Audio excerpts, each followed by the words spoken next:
Soraya Your WavyOcho. I'm gonna react to the tragic tale of Paige in WWE. came out of retirement in 2022 to debut and wrestle for AEW and has been killing it ever since. But before AEW, she was obviously in the WWE under the name of Paige, and during her time in the WWE, she went through a lot, and lots would happen all Yeah. around her during her WWE run.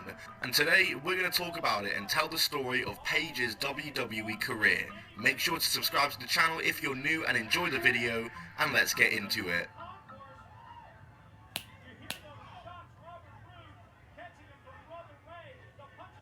Soraya J. Beavis Was born in Norwich on the 17th of August 1992, and she was born into a family of professional wrestlers. Her parents, her brothers, her family are all professional wrestlers, and her family run the promotion World Association of Wrestling. She would make her debut in wrestling in 2005 at just the age of 13. She would 13, that's mad young, bro. Feel me? That's mad young. Wrestling at the age of 13. She been in the business for mad long, bro. Even as a youngin'.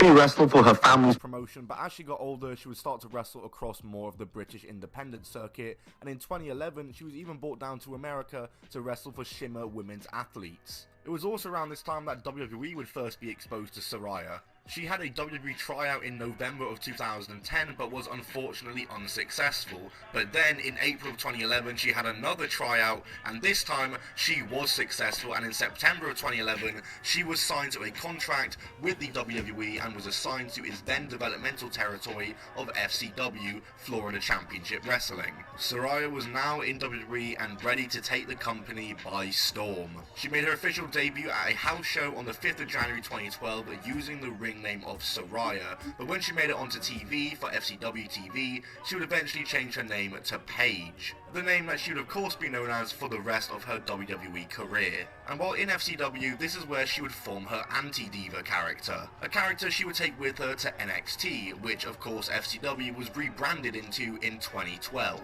And I will tell you right now that anti-diva Paige was an OG of NXT and one of the early big stars of NXT. She would actually lose her NXT TV debut to Sophia Cortez, but following this she would go on a winning streak, defeating the likes of Sasha Banks, Emma, and even main roster stars like Alicia Fox and Aksana. Remember Aksana? In June of 2013, the NXT Women's Championship was announced and a tournament would be held to determine the first ever NXT Women's Champion. Paige of course entered this tournament, and after defeating Tamina Snuka, Alicia Fox, and then Emma in the final, she would officially become the first ever NXT Women's Champion on the 24th of July 2013 episode of NXT. Paige had made history, and at just 21 years old, she was the first ever holder of a title that has obviously now gone on to be held by the likes of Sasha Banks and Charlotte Flair, Bayley, Asuka, amongst other big stars in the WWE, and she was the first champion. A true history maker. And while she was NXT Women's Champion, she would have successful defenses on TV against Summer Rae, Emma, and even Natalya, whom she beat at the NXT Arrival pay-per-view. Things were going fairly good for Paige in NXT. She was having a good reign, she was a solid champion, and it seemed as though at the age of 21, she'd probably be there for a bit of time. But there would end up being a major shake-up, and that would take place on the Raw after WrestleMania 30 on the 7th of April 2014, when we saw Paige debut on the main roster, confronting the Divas champion AJ Lee. Paige confronted AJ, congratulated her on retaining the title at Mania. AJ Lee slapped her, talked down to her, and an impromptu match was made for the Divas title. I ain't gonna lie, bro. This might be an unpopular opinion.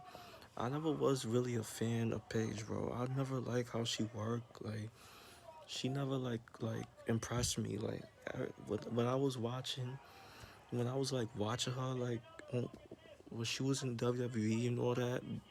For me, like I never really like was a fan of Paige. Paige, bro. Like, she just like she never really like impressed me, bro.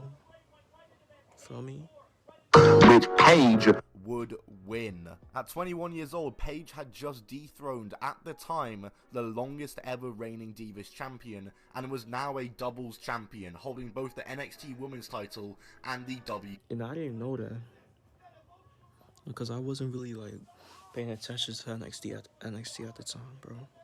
WWE Divas title. However, as a result of winning the Divas Championship, she was forced to vacate the NXT Women's Championship, meaning she never lost the title, and she would officially be called up to the main roster and leave NXT. Paige would defend the Divas title successfully on pay-per-view against Tamina, Alicia Fox, and Naomi. She was defeated for the title on the 30th of June 2014 episode by a returning AJ Lee, who returned and reclaimed the title from Paige, and the two would spend the rest of the year in a feud for the title. She reclaimed the title from AJ Lee at SummerSlam, but would lose it the next month at Night of Champions in a triple threat match and fail to regain it from AJ Lee. And going into 2015, she would start feuding with Nikki Bella, who was now the Divas champion, and 2015, if you remember, was pretty much the year where Paige spent the entirety of the year trying to challenge and go for the Divas title from Nikki Bella and just failing to win it every single time. And summer of 2015 is when the Divas Revolution took place, when Sasha Banks, Charlotte Flair, and Becky Lynch were all called up at the same time, and Team PCB, or formerly the Submission Sorority before they realised it was a porno name, Team Bad, and Team Bella would start feuding with each other. They'd have a 3v3v3 match at SummerSlam, which Team PCB would go on to win. It was Paige's partner in PCB, Charlotte Flair, who would be the one to finally end Nikki Bella's reign, and after Paige turned heel, she would engage in a feud with Charlotte Flair for the Divas title, once again though, failing to capture the title after wrestling her on pay-per-view at TLC, and the Paige-Charlotte feud is of course the feud that featured the very infamous line that Paige was made to say about Charlotte Flair's late younger brother, Reed Flair.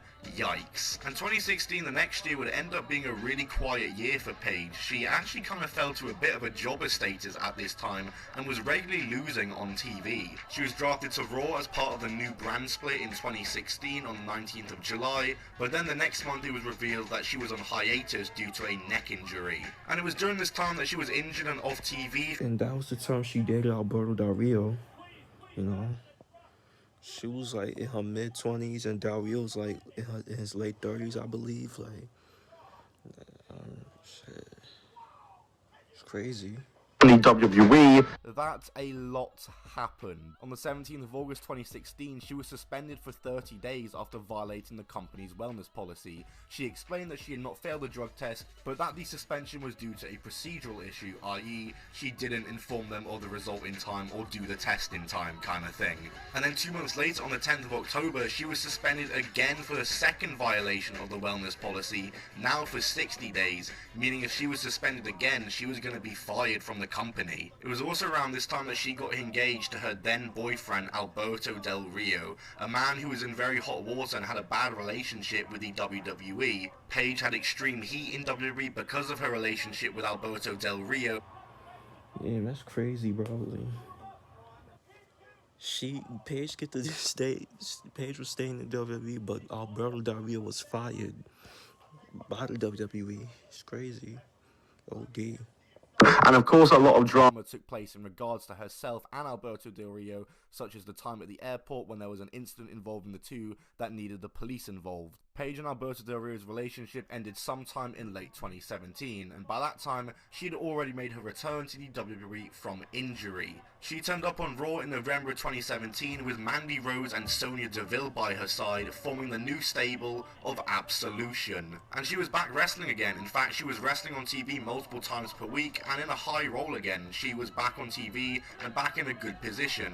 However, tragedy would strike on the 27th of December 2017 WWE Live Holiday Tour. During this live event, a match would take place between Absolution against Bayley, Mickie James, and Sasha Banks. And it was in this match that Paige re-injured her neck again after taking a kick to the back of the head from Sasha Banks. A freak accident re-injuring her neck, which actually ended up with WWE forcing Paige to announce her retirement from wrestling, as they didn't want to clear her to compete. She announced her retirement on the April 9th, 2017 episode of Raw. And she would spend the next couple of years taking on some non-wrestling roles, such as the time she was the SmackDown GM, or such as the time she was the manager of Kairi Sane and Asuka, the Kabuki Warriors, or a judge on Tough Enough. But you could tell that this is what Paige didn't really want to be doing, and she wanted to be wrestling instead. But she wasn't going to get to be doing that as long as she was in WWE, because she was not getting cleared there. WWE trying to keep her safe, you know. Safety, bro. Safety. However, on the 10th of June 2022, Paige announced her departure from the WWE on her Twitter account. She would officially leave on the 7th of July 2022, and on September 21st, 2022, Saraya made her debut for AEW at Grand Slam. And a month or two later, she would announce that she was fully 100% cleared to return to wrestle, and would be returning to wrestling and debuting in-ring for AEW. And if you want to know what she's doing in AEW right now, it's this. Guess what, baby girl? I'm gonna walk you like a dog. Okay, that's the vid. Like, yeah, but let me know what y'all think about Paige, bro. Like I said, with me, bro, I'm not really a big Soraya or Paige fan. I'm not really. Was never a big fan of her. Like, I just don't. When she's in the ring, bro, I don't find it to be all that, bro. Like, she's not. I don't think she's all that valid to me. You are like, I just don't think she all that valid. You know. And yeah, bro, like and with Paige, bro, she had a lot of drama, like while she was in the WWE. She had those videos. There was a video of her was leaked. The video of, if y'all know what I'm talking about, those videos of her was leaked on the internet. Where like this was back in 2017. The video was leaked with like with other wrestlers and all that shit, bro. But yeah, bro, like Paige now Saraya is in is in AEW now, you know. So yeah, bro, make sure you like, comment, subscribe. Y'all know the vibes. If you're just checking out, you are.